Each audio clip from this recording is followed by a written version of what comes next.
Welcome back. We're still on Relationships Wednesday on Life and Style. I am Wikali, and of course, Pastor Chris is here. We are all about forgiveness right now. Pastor Chris, what do we have today? We've got Audrey. Audrey suffered rejection, and she will tell us about that. She did go through rejection at some point because she was diagnosed with a certain disease that she will talk to us about and how she has come out of that lost relationship. And I think she's a strong woman to come and talk to us about that right Absolutely. here. You were rejected at some point, or rather, you were forsaken, abandoned, if I may use that. Yes. Tell us about that. I'm actually a cancer survivor. You're a cancer survivor. I'm a skin cancer survivor. Okay. It has not been an easy journey because I was diagnosed with cancer. At the same time, I also was diagnosed with TB. Okay. So I had both treatments running. I started with cancer, and then I did about 6 sessions. I had a relapse. After that, I was diagnosed now with TB in between. The doctors, because of the chemos that I was undergoing, they had to stop the TB treatment first so that I do my cancer, the chemo treatment. Okay. After that I had done 6 chemos. Immediately after the 6 chemos, I had another relapse again. So Daktari had to give me more, another 6. I did another 6 chemos again. That time When my you talk skin about a was relapse, yes. What do you mean by a relapse? A relapse is a recurrence, as in you're not responding to the medication. So it's like the condition keeps on worsening. Instead of when you're getting treatment, the condition should be subsiding. All right. So I got another 6 chemos, which actually, chemo is basically a chemical. So it really pulled me down. So I was bedridden for some time. After that, the doctor told me now we have to run further tests.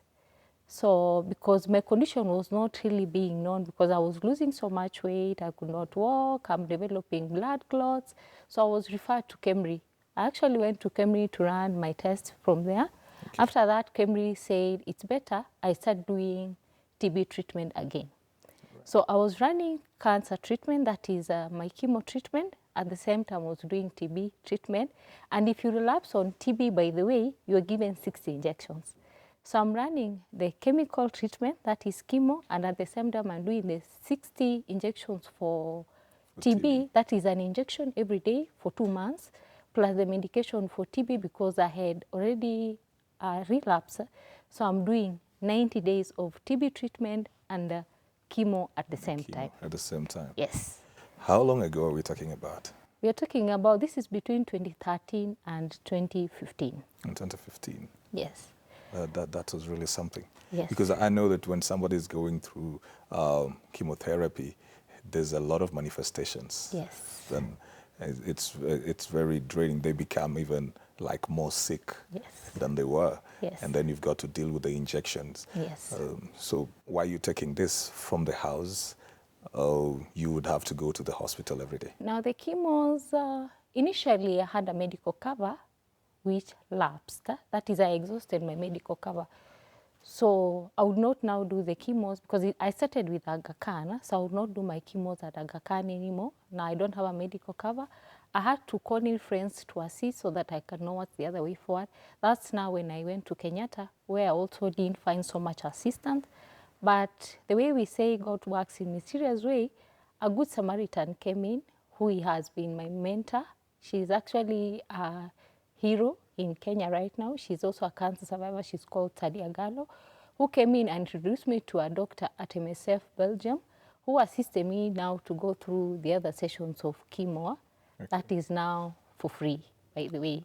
Wow. So after doing 17 sessions at a cost, I got another 9 sessions for free. For free? Yes. Right. So in total, I've done 27 sessions of chemo, 16 sections of TB, and 3 months treatment of TB also. That's tablets. Wow. And remember, when I'm running through all these, I have kids. You have kids. Yes. You had a family. I have a family. Okay. How old were I your kids had at that the time. point? My family was very young. My last born was 3 years. The firstborn was 6 years. They were young. Yes, they were quite young. How are you balancing that? Balancing, actually, I cannot say it was by my will or my effort. I left it all to God. Because I would go to hospital for maybe 3 weeks, come back. So I would leave my kids with the house help. I had actually to call in my mom, who was staying up country. My mom also had to come in, and then my sister had to come also and stay with me, so that at least I have somebody to take care of me in the hospital and somebody to look after, to help the house help look after the kids in the house. What about your children's father? My children's father, actually, let me say, he abandoned me when I actually needed him most. Because the worst he did was to remove me from the medical cover. He removed me from a medical cover and replaced me with whoever she felt was better for her. So, okay. So he left you, Yes. removed you from the cover. Yes. Then he went ahead and married somebody else. Yes. That's what you're saying. Yes. Was that at the point when you were diagnosed with a skin cancer? Yes. That's the point when I had just started my treatment. All So right. he decided to move on. He actually walked out of the house with nothing. I remember what he left with, whatever he was wearing only, but everything else he left them in the house. How did that make you feel? Obviously, it pulled me down, because this is somebody actually I had stayed with for over 5 years, because I got married in 2007 in a church wedding. Church wedding. Not just, yes, getting married. He had paid all let me say dowry had been fully paid. So to me, it was a shocker to start with. Had you had a discussion about that? Like, I've been diagnosed with this. Had you had a discussion about that? Yes, we had a discussion. So he knew what actually I would go through, but I just think he was not ready to be there for me at that time. Is it, okay, well, because sometimes I'm trying to look at the positive part of it. Could it be that he did not know how to handle? You know, sometimes, not all, but sometimes men are very terrible with dealing with matters that are very emotional. You know, they don't know how to go into a labor ward. They can't handle that. They don't know how to be there when somebody is really weak. Could it have been that he did not know how to handle, or he just didn't want to be there? Now, I cannot really say. To me, I think he just didn't want to be there. He just didn't want to be there. Yes, because if he was ready to be there, he would have been there then for the kids at that time. Because the kids actually needed either of the parents. Now that I was done, if he really wanted to be there, he would have been there for the sake of the kids, because the kids were young. All right. So you were dealing with the treatment, Yes. and then you're battling with Cancer, then the cancer, kids. the kids, and the rejection. Yes. What helps you to go through all of this? Was it your kids? At one point, I'll say my kids, because my kids were there for me. Like the young one, actually, the way we believe God hears prayers from the kids. My last born was 3 years, but he would pray. His prayer most of the time was, God, heal mom so that he goes back on duty and buy me chips. That was his prayer, always. And then he was there for me. You know, after chemo, actually, you normally have so many side effects. I have vomiting, you have diarrhea, you have mouth sores. As young as they were, they knew how to clean in case I mess up in a place. Okay. Yes. But just to take you back a little bit, because on this segment, Nisamehe, we really like to focus on the relationships around us and how we are treated, how we treat people. How was your husband behaving towards you before you were diagnosed with a skin disease? Before we were diagnosed, I think we had one of the perfect relationships that anybody could ever tell. Okay. Because be it during labor, I went to labor ward with him. He was there for me throughout. Be it owning, like, let me say, property. Actually, he bought me a car for a gift during my birthday. So I cannot complain. Just before I fell sick, life was very normal. Okay. Yes. Would you think that there may have been some external influence? If this man was this, if he was this kind of a person who was responsible and good and friendly, stable, and then he makes such a switch when you needed him the most, Would you think that there was some external influence? I would say there was. Yeah. Yes. The reason is when he started, let me say, the funny behavior when he joined university, when he was doing his master's. So I don't know if it was the exposure to the ladies in the university. I cannot really tell. Because later on, the person who he fell in love with was also a university student. Okay. Yes. All right. And that was happening while you were going through medication. Yes. So Yes. you were thinking your husband is moving on with life, and you are stuck Yes. over here. You've got kids to raise. Yes. Then, so your mother and your sister had to come in and Yes. offer you support. Yes. Actually, my sister came in even to support the kids because it got to a point where the house you were staying in, it was a good house, yes, but our property had also to be auctioned because of non-payment of rent. That was one. My kids had to drop out of school For how long? for a whole term. For a whole time. Yes, before now, I reorganized myself. All right. You couldn't work. Were you working before? Yes, I was working before, but because of my condition, actually employment was terminated. But I also thank God because the same boss is the one who came, picked up the issue of the kids and now finding us a place to stay. That is as in, my kids went to school, although initially they were in a private school, so I had to change them to a city council school, which they are still in up to now. All right. Yes. How was the adjustment for them? The adjustment was hard. Can you imagine a kid moving from, let me start from staying, you move from staying in Runda, then you come to stay in a slum somewhere in Kibera. That was very hard for them. Going to the loo was hard. They are not used to the class of kids they were staying with. You know, they are used to a certain type of life. Feeding is a problem. They are used to a certain meal, a certain menu. So actually, I had to readjust everything. And you see, I'm trying to readjust all this, and I'm bedridden. You're bedridden. Remember that, yes. Okay. So who was helping then? Because then you would have to somehow try to explain. Children are very inquisitive. They'll be asking questions, where's their father? They'll be asking, why are there things being taken away? They'll be asking, why are we living over here? What would you say to that? It was hard to explain to them. To date, it's still hard. You know, they still believe Dad went somewhere, he'll be coming back tomorrow. So it's like, when will Dad be coming? You just keep on giving them hope. You see, I give them hope. One day he'll be back. There's no contact between him and the children? He doesn't. To the point where I have now to sort it out the court way. Just because of upkeep and because of my condition, you know, because of chemo, I also keep on getting side effects. You can wake up, you're not able to walk. I'm still having blood clots that I'm battling with. In fact, I was in theater in April this year to remove one. Okay. Yeah. All right. So you see, there's that upkeep that somebody at least needs to assist, the housing. But I thank God friends have been there for us. Yes, because my kids are in school. I cannot say there's a day I've gone without food. And I give glory to God. The youngest right now is how old? Now he's 6. He turned 7 on 16th October. Okay. The oldest is turned 10 on 30th August.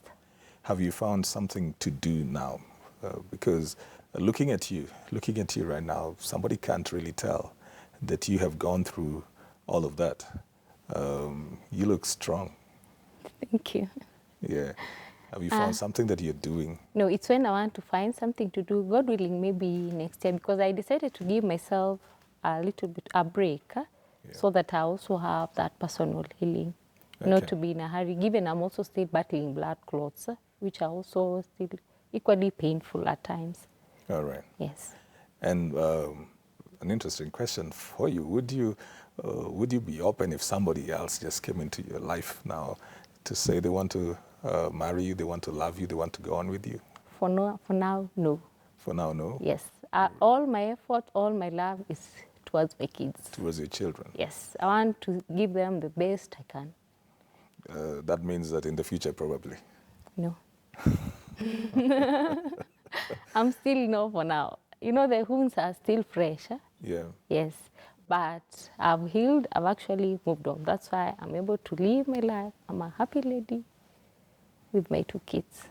Okay. But you talked about something else also that I need to... you were terminated Yes.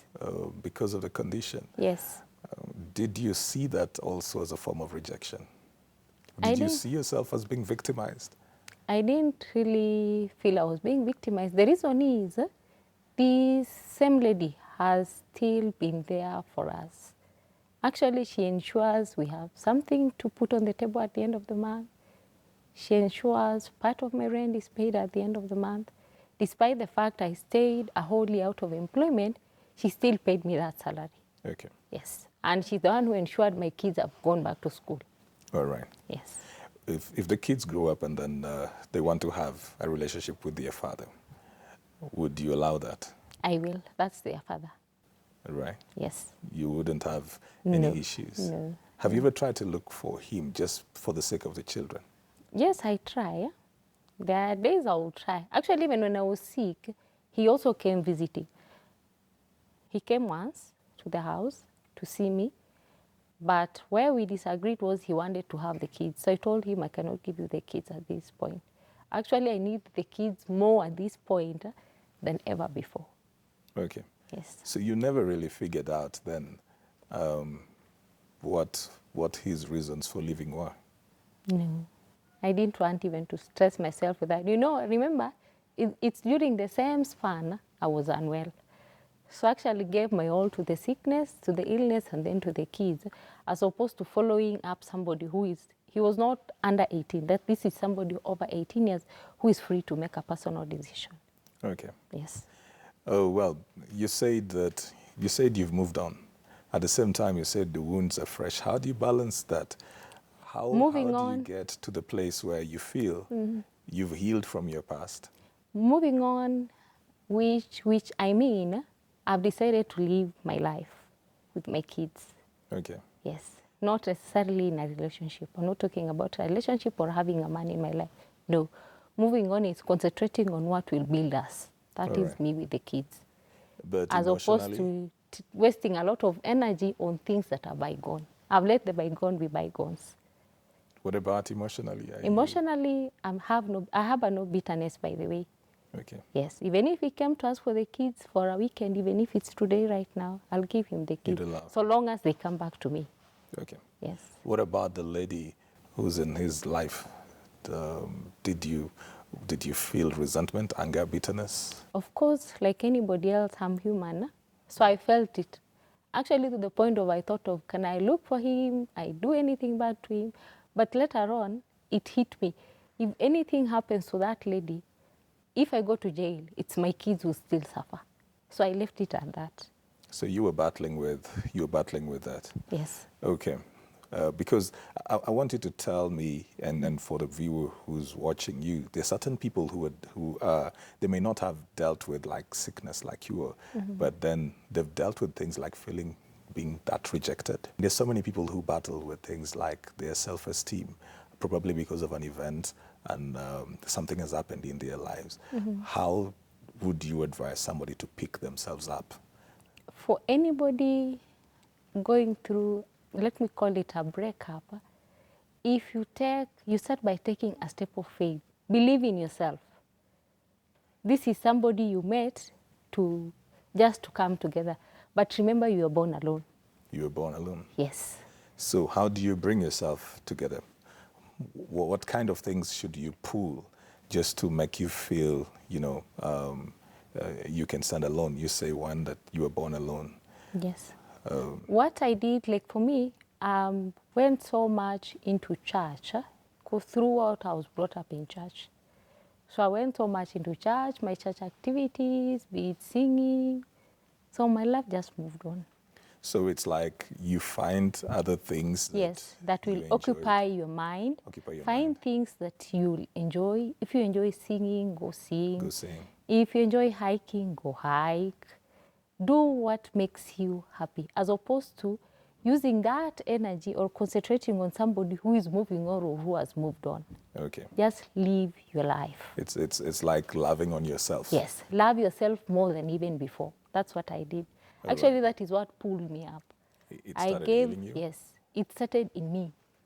I asked God, you gave me kids to take care of. If anything happens to me today, what will happen to my kids? So that's where, actually, that is what lifted up my spirit. Okay. So I gave my all to my kids All right. and myself. Let me concentrate on treatment. If I have questions, if I have to talk to the doctors, if I have to talk to a friend, if I have to talk to my my spiritual leader, that is what I did. And I found it very easy to move on. Okay. Yes. So I'm picking up from you that one, you begin to put the concentration on yourself, Yes. love on yourself. Yes. By finding things you love to do, Yes. things you enjoy to do, things Yes. you do very well. Yes. But I'm also picking up that you saying that we need to focus then on the people who are a support to us, not the people who are draining. Yes. Because there'll That is always the be point. some people. That is the point. Even within us, even within the family, you find anybody pulling you back, put that person aside, look for somebody who will show you the way forward. All right. So have positive, that is positive energy. Yeah. Stop concentrating on negative energy because it will take nobody anywhere. Okay. Yes. All right. Mukali is here with us. Mukali, I know that Nisamehe always just melts you. Yes, it does. And I have to say, Audrey, you are very, very strong. Thank you. How many things has she gone through? Yeah, at the same emerged time. as a conqueror right now. Yeah, yeah. Audrey- Yes. You know the strength of somebody is when they don't look like what they've gone through. Positive energy all the Yes. way. And it's so Positive sad energy. that you had such a beautiful life Yes. and the contrast was, you know, out of this world. It was, Yes. it was like this. You wake up one day and you don't know the One person end you're of the married to. pendulum to the other. The extreme. The you know. extreme, Yeah. absolutely. Yeah. And I don't know if Pastor Chris, you asked this, but Audrey, what if he realizes his mistake and he comes back and says, Audrey, I am sorry. Probably I was bewitched. I don't know. Like, just come up with something. I don't know. But convinces you that they really are sorry for what they put you through and they'd like to be back in your life. What would you do? Back in my life for now, it's a no. For everyone, not a It yeye. is a no. Even for him, it is a no. If he has anything to do with me, it's the kids. Bas. Let him give the kids the best he would have given us. Or me, let me say me. Let him also use that positive energy towards the kids. But you forgive him. Yes, I forgave him. Actually, that's what I'm saying. Positive energy. I moved on. I Alright. love myself that much. I love my kids that much. Actually, ask me anytime. It's just today that I didn't come with them. I'm always with my kids. I was thinking about that when you're talking about your 3-year-old praying for you. I was just thinking about that, like, I wish this child was over here. But before I hand over to Mwikali, Audrey, I want you to just talk to somebody back at home in 30 seconds. For anybody going through pain, be it rejection, be it any chronic condition, take a positive side. Don't look at the negative side. The more you concentrate on the negative side, the more you pull yourself down. Thank you for coming. Thank you We so much. celebrate you. Thanks. You have got no idea how many lives you've touched today. And this is what we have every single Wednesday on Nisamehe, changing lives. They tell you their story and you see. What you see on them is a changed person, not the person that they were before. And that is what we're all about. Told you it's all about love today. We are preaching that gospel to you. We're taking a very short commercial break. When we come back, Style My Wife with Crystal Okusa. And remember, if you want to nominate your hubby or your wife, 0700-574747. That's the number to do that. Keep this conversation going on our social media platforms, KTN Life and Style on Facebook, KTN Life _Style on Twitter and Instagram. SMS is 22840. We'll be right back. He's such a nice hubby. Okay. And he's been so supportive, so nice, so good. Yes. He's that kind of a husband anyone can want to be with.